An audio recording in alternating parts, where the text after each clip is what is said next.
This review covers the 1995 release of the Tamiya Toyota Supra car sponsored by Castrol and Toms. This was an all-new tooling in 1995, but it's still available as a new product that you can buy online. It's kit number 24163. It's a 124 scale kit, and there's no skill level recommended, but I would suggest it for intermediate builders, mainly because of the extensive decal sheet. You get close to 80 parts molded in white, clear, and chrome, and rubber tires. There's screen and vinyl tubes, and the kit is a curbside because it doesn't have an exposed motor. There's a full chassis and detailed suspension, and the interior is complete and fully detailed. The body has all the markings in waterslide decals, and it's a one-piece unit. Overall, construction is straightforward, and the fit and finish is good.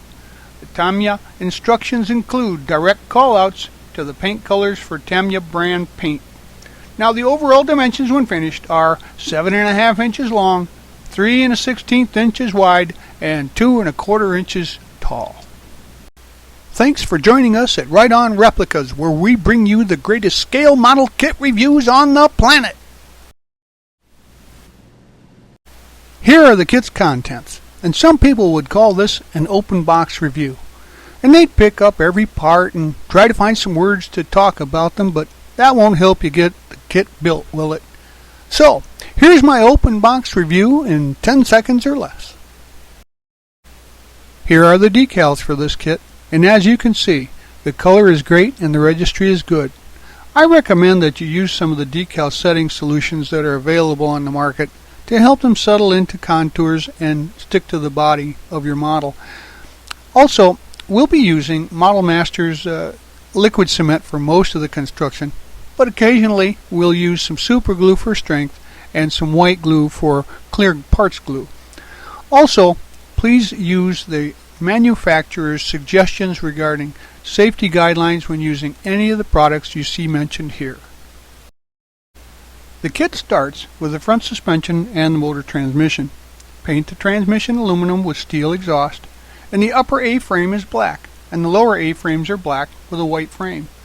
The brakes and the spindles are painted the custom mixes that are noted in the instructions, and assemble the brakes with the spindles and the axle pin locks. Then install the lower suspension into the motor and add the upper suspension with the spindles in place. Paint the tie rod and the sway bar black with aluminum, and the shocks are painted with the custom color noted in the instructions in red. Then paint the chassis pan as noted in the instructions. Now install the sway bar, the tie rod, and suspension in the chassis with the shocks. Cut the screen to fit the grill opening and paint the radiator aluminum and the rectangle on the skid plate black. Now assemble the grill front and the radiator and install that into the chassis front. Paint the rear A-arms black. The brakes, spindles, and shocks get painted with the noted custom colors from the instructions, and assemble the brakes with the axle pin locks and spindles. Then add the shocks ends to the spindles and the suspension in place with the A-arms. The rear axle is painted aluminum with the frame and the sway bar black. The drive shaft is yellow. Install the suspension and the brakes and add the axle into place. Paint the fuel cell black as well. Moving to the wheels, please note that the front and the rear tires are different sizes. The decals for the tires work in reverse.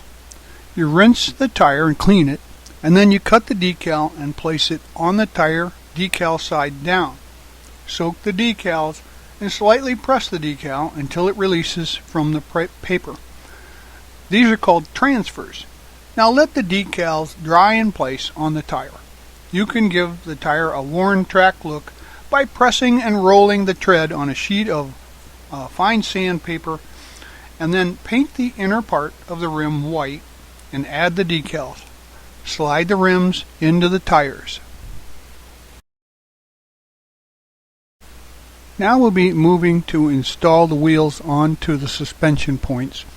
So first let's install the smaller set onto the front brakes and then press them firmly into place. They should snap into position.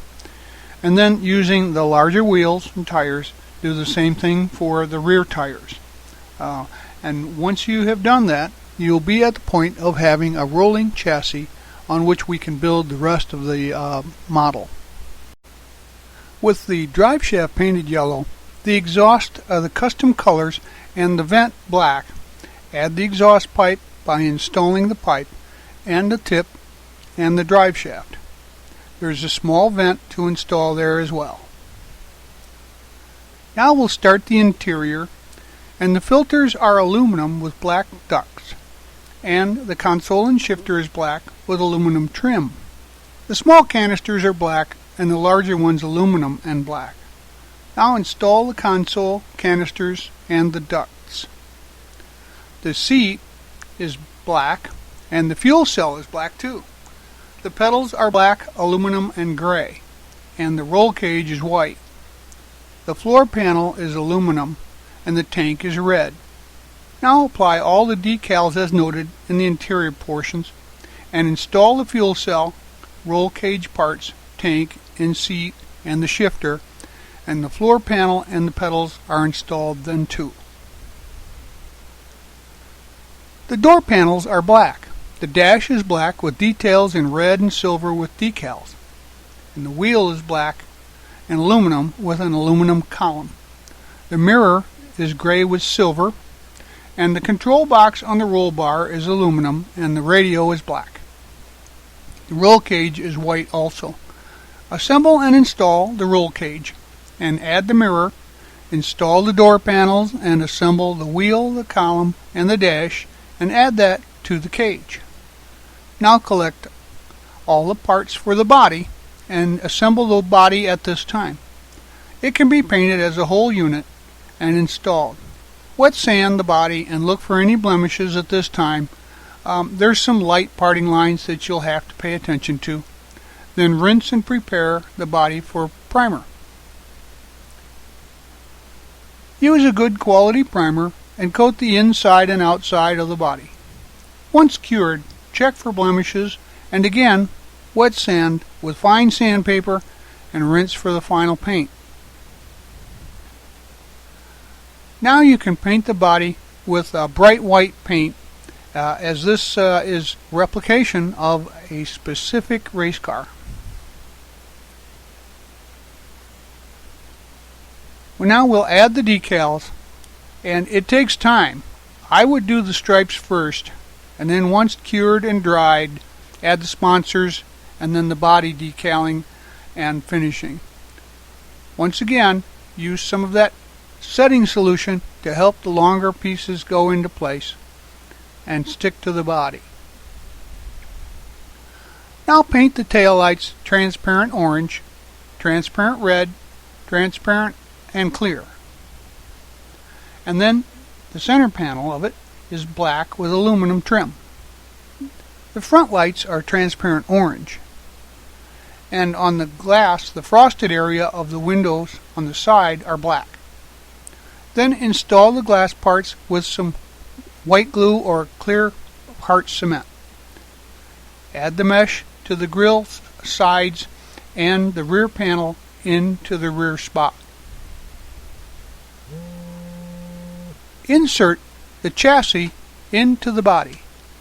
The red arrow first, then the yellow second, and the blue last. No glue is needed there. Now install the headlights and the lenses. The pull hook is red and installed in the slot on the bumper. The wiper is black and installed there. Add the rear glass at this time and the rear tail light lenses.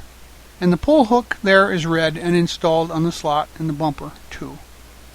The spoilers are black and they're mounted under the bumper on each side of the fuel cell. The only unused parts we had left are the stock mirrors and some leftover screen.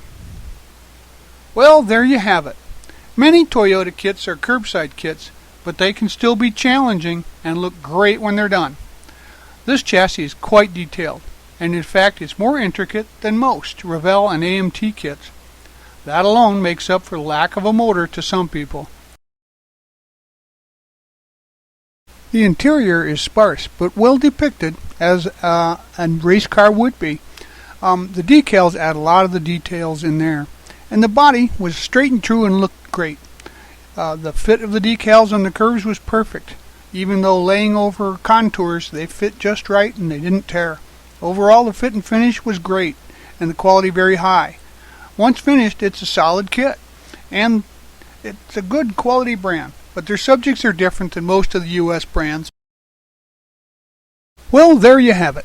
We hope you liked this premium quality scale model kit review, and so that you don't miss any more, please subscribe to our YouTube channel.